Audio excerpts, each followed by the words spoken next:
this administration. We created what we call Recovery Ohio. Recovery Ohio is an initiative to bring together state and local partners to tackle substance use disorder in a more unified, a more holistic, and more strategic way, and we've done that. Recovery Ohio has worked alongside our departments of health, mental health and addiction services, as well as public safety. And the directors of these departments are here today and will speak in a moment.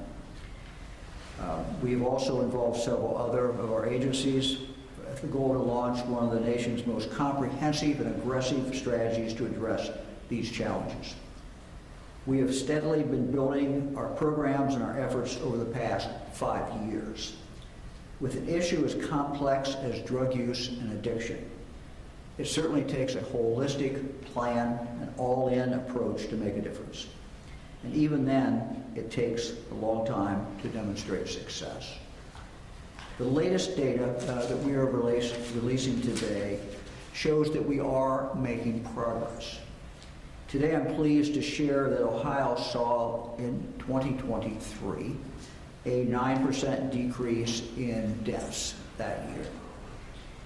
Let me share 2 important facts. This marks the 2nd year in a row that overdose deaths have decreased, and this latest decrease is even larger than the previous year, which was 5%. So the previous year is 5%, this year is a 9% reduction. This also marks the 2nd year in a row that Ohio has performed far better than the national average. In 2022, overdoses in Ohio decreased by 5%, while they increased by 1% nationwide.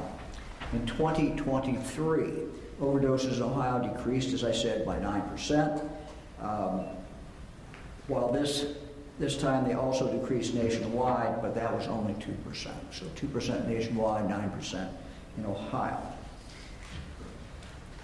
The progress that we are making is the result of many factors. I believe that the combined efforts of the agencies here with me, working with our local partners in every county in the state of Ohio, that partnership, I think, makes a big, big difference. 3 of the cornerstones of our strategy as a state are intervention, treatment, and enforcement. We have several programs underway that the team here today will tell you more about in a moment.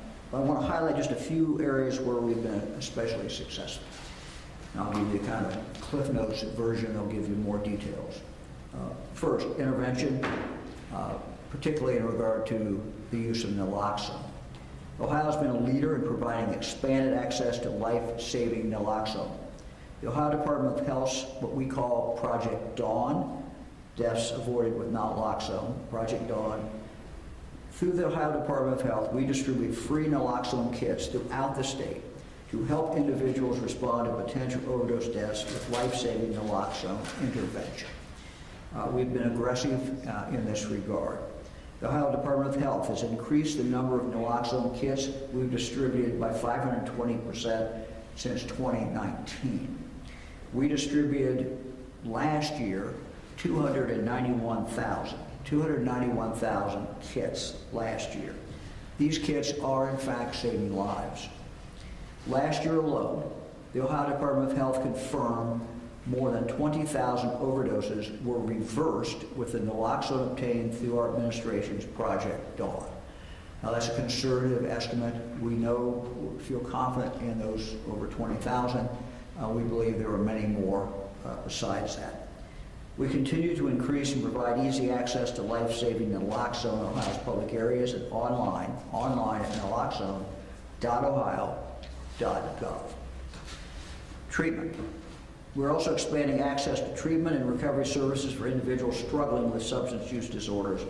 And we're grateful to the Ohio legislature, the members of the Ohio legislature, for providing the funds we need to allow that to happen.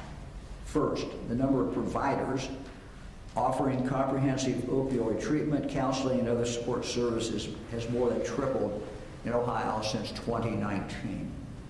Second, we're expanding recovery housing to provide safe and healthy living environments. And 3, we're also expanding access to peer supporters. Peer supporters are people who formerly struggled with addiction. They, in turn, help others with their own recovery journeys. We have found that these peer supporters are particularly helpful in this endeavor. Peer supporters are especially effective because people going through addiction trust people more who have been in their shoes and have succeeded in their recovery. And third is enforcement. Ohio's teamed up with law enforcement agencies to crack down on drug trafficking and increase penalties for drug crimes. We created the Ohio Narcotics Intelligence Center, ONIC, shortly after I took office. Created in 2019, ONIC uses cutting-edge technology and data to intercept dangerous drugs. Since 2019, the Ohio State Highway Patrol has contributed to removing nearly 110,000 doses of opiates and more than 900 pounds of fentanyl from Ohio's roads. That's a lot of drugs that we're keeping out of the hands of Ohioans, making Ohio residents safer. Additionally, in 2023 alone, our administration awarded $2.4 million to 32 drug task forces in Ohio to help dismantle large drug trafficking organizations. Finally, we're making, in conclusion, real progress. As we look at the preliminary data for 2024, it appears that we will continue to make progress in this regard. We obviously do not have those final numbers and will not for some time, but as we look at the preliminary numbers for 2024, what we see is that the progress that we have made in 2023 is continuing at about the same rate. While we celebrate this accomplishment, we know that our work is far from over. And we also know that families continue to suffer who have lost a loved one. We also know we have other families who are struggling with someone in the family to try to help them deal with their addiction. And that weighs very heavily on the family members. Every overdose death represents a son, daughter, sister, brother, mother, father.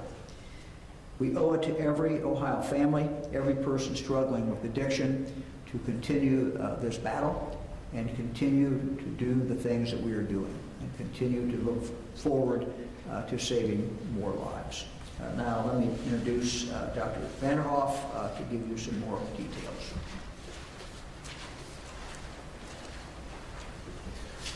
Well, thank you, Governor. And as the Governor noted, this report is an affirmation of real progress here in Ohio in our ongoing efforts to reduce overdose deaths. You know, it wasn't all that long ago that Ohio was center stage as an epicenter of the opioid crisis. We peaked, in fact, in 2016 and 2017. Both years we were number 2 in the nation in terms of having the highest rate of overdose deaths in the country. Since then, we have dropped. In 2021, we dropped to number 8. And then again in 22, we dropped to 9th. And now in this most recent reporting year, 2023, we are down to 12th. And indications are strong that that trend is likely to continue. In fact, if you look at our data in 2023, the first half of the year compared to the second half of the year, there was an actual acceleration in the improvement in the second half of the year. And preliminary data for 2024 is equally encouraging. And the governor referenced the fact that there are many reasons for this, but one very big reason that I want to underline is leadership, and particularly the leadership of Mike DeWine. He has prioritized this issue from the very beginning of his administration, and he has challenged his cabinet, the leaders of his agencies, to continue to look for opportunities to make improvements, to help save more lives, to help more people succeed on the journey to recovery, and to raising awareness among all of us. I am really thankful for that as the director of the Department of Health, because it really fuels our mission of working hard every day to advance the health and well-being of all Ohioans.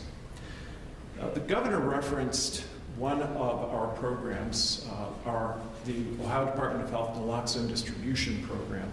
It's a program that we're very proud of. And it's a program, though, that we're able to be successful with because of support from many directions, including other agencies. This program empowers every Ohioan to be a lifesaver by giving them access to naloxone, a medication that can very effectively reverse an opiate overdose. Prior to its availability, there were just too many stories of loved ones and friends of someone who clearly had overdosed, who had nothing at hand that they could use to save that life. Well, this changes that, access to naloxone. And importantly, access to naloxone also keeps the door open for someone to enter into their journey of recovery another day. We've grown since 2012 from one site in Ohio to distributing, as the governor shared, through hundreds of sites, almost 300,000 naloxone kits last year. And as he noted, we know we've saved at least 20,000 individuals from having overdosed fatally. And we continue to look for new ways to expand access to this life-saving medication, one of which the governor also referenced, which is online at naloxone.ohio.gov. Now, we also, at the Ohio Department of Health, are very proud of another program that has been in place for the last several years, our Ohio Department of Health Emergency Room Comprehensive Care Program. That program has screened a large number of people, in fact, over 800,000 individuals in our emergency rooms. And it is linked to more than 19,000 individuals being linked to recovery services and other support in the state. And it brings a holistic, comprehensive approach to the care of individuals who hit our emergency rooms having suffered from an overdose. And that comprehensive approach includes one of the resources the governor referenced, those peer recovery, those peer support individuals, helping people at a crucial moment make that decision to enter into recovery. So as the governor highlighted, these and other programs are making a real difference in Ohio. They're clearly saving lives, helping more people into recovery, and raising awareness among all of us. And I think it's progress that really should give all of us in Ohio real hope for our future. And with that, I'm going to turn to my colleague, Amy Shadwick, the Director of Recovery Ohio. Thanks, Dr. Vanderhoff. And thank you, Governor DeWine, for your leadership and commitment to addressing the overdose crisis in Ohio. And thank you all for being with us today. I'm honored to join you as we reflect on the progress we've made and the work that still lies ahead. Moments after taking the oath of office, Governor DeWine's first official action was to create the Recovery Ohio Initiative.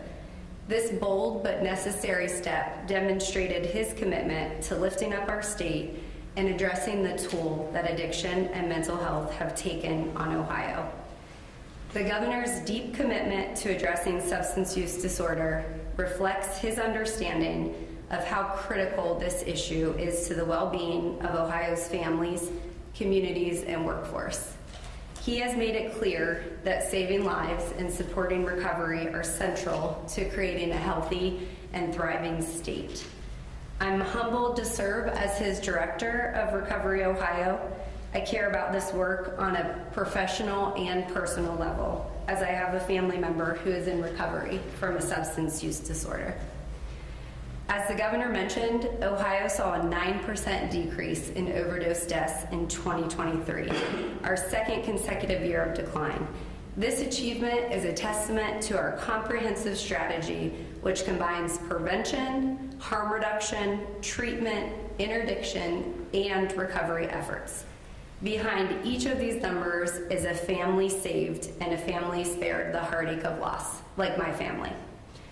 This progress is no accident. It results from deliberate, coordinated efforts and targeted strategies working together to save lives. Our 9% decrease in overdose deaths, outpacing the national average, demonstrates that Ohio's approach is making a measurable impact. With the right resources, support, and partnerships, we can turn the tide of this crisis.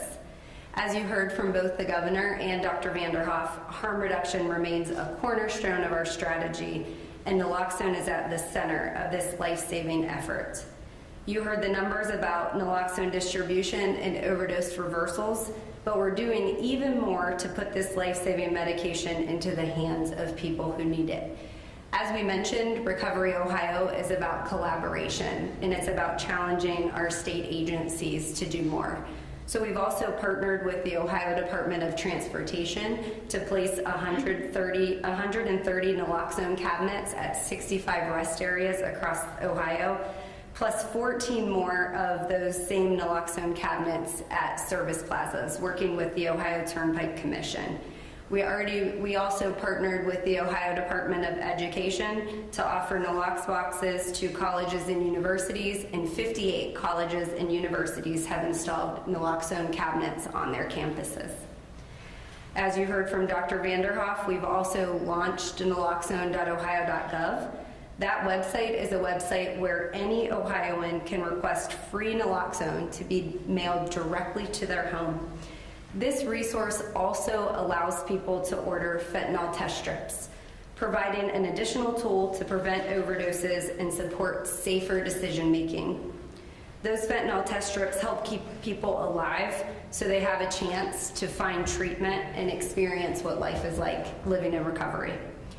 Ohio's efforts don't stop there. Another important part of our strategy is centered on workforce. Studies show that employment provides more than financial stability. It fosters purpose, structure, and self-esteem, all of which are key to maintaining sobriety and rebuilding life after addiction. The Substance Abuse and Mental Health Services Administration reports that individuals who maintain employment during recovery experience a higher quality of life and a lower relapse rate. So that's why Recovery Ohio launched the Ohio Recovery Friendly Workplace Program in August. It helps employers create supportive environments where employees in recovery can thrive.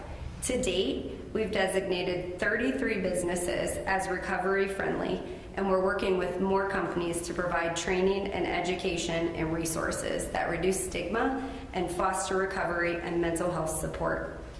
These examples that I shared emphasize our dual focus: immediate life-saving interventions like naloxone and fentanyl test strips, also paired with our long-term support for recovery, such as pathways to meaningful employment. Together, these examples of our initiatives offer immediate aid, while also building the foundation for lasting recovery. The collaboration among our state agencies here today, the Department of Health, the Department of Mental Health and Addiction Services, and the Department of Public Safety is making a significant impact. Together, we're building a safer, healthier Ohio, one where fewer lives are lost to overdose and more people find a path to recovery and wellness. As we reflect on this decrease, we have more to do and more lives to save. We will continue to expand treatment and mental health services, increase harm reduction strategies, and strengthen partnerships that support long-term wellness and recovery. So thank you for your time today, and at this time I'd like to introduce you to Leanne Cornian, who is the Director of the Ohio Department of Mental Health and Addiction Services.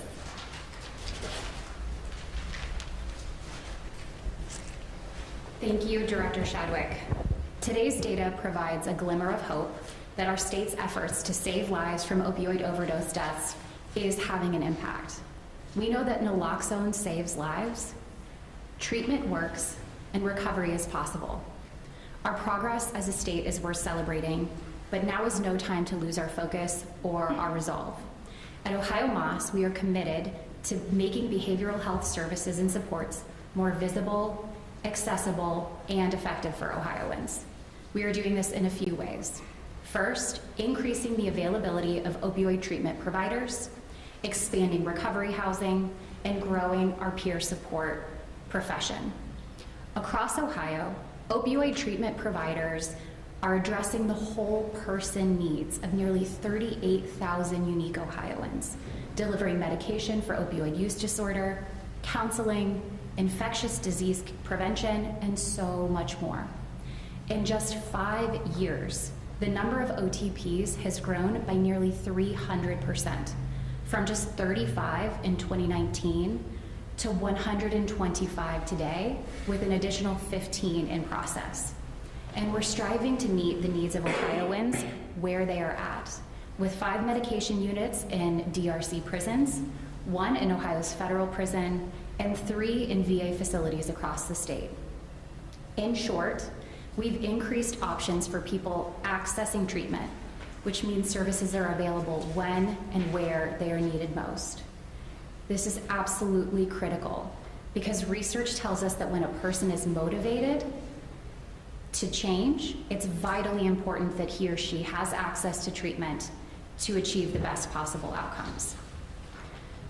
But we want treatment to be a point in time, and we want an individual to live in recovery for the rest of their life.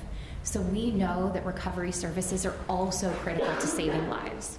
And having a safe and stable place to live is an essential part of recovery and can help a person succeed in their treatment as well. That is why Ohio MOS is committed to enhancing supportive community living options for people living with or recovering from mental illness or a substance use disorder.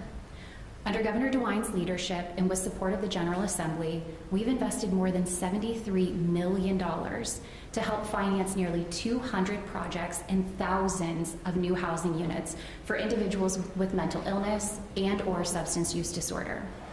These projects help Ohioans live with dignity, thrive in their communities, and sustain their recovery. In this role, I've had the opportunity to meet with many Ohioans in recovery from opioid use disorder. And there is one unifying factor in almost every single one of their personal stories, and that is the invaluable role of a peer to their recovery. We know that lived experience is powerful. Peer supporters are individuals in recovery from substance use disorder or mental illness. They leverage their personal experience to help others achieve and sustain their recovery through perspective, through empathy, but most importantly, through hope. Since 2019, we've certified 6,000 new peer supporters, and 3,300 of those individuals remain in the field currently. We've also increased the types of peer certifications available to include youth and family peer certifications in addition to the adult peer recovery supporter certification. And in 2021, Ohio began offering peer support training in our prisons. To date, more than 500 individuals have completed that peer supporter training in DRC facilities across the state. Starting last month, we began certifying peers on parole and probation with the ultimate goal of certifying individuals prior to their release, giving them a pathway to meaningful employment back in their communities. And I'm especially proud to note that at Ohio MOS, we are leading by example. We employ a number of people in recovery, both in our central office and in our regional psychiatric hospitals. These dedicated colleagues draw upon their own lived experience to help enrich and brighten the lives of the Ohioans that we serve. So the bottom line is this: we aren't here today because of happenstance, as Director Shadwick said. We are here today because of years of hard work at the state and local level. There's so much more to do,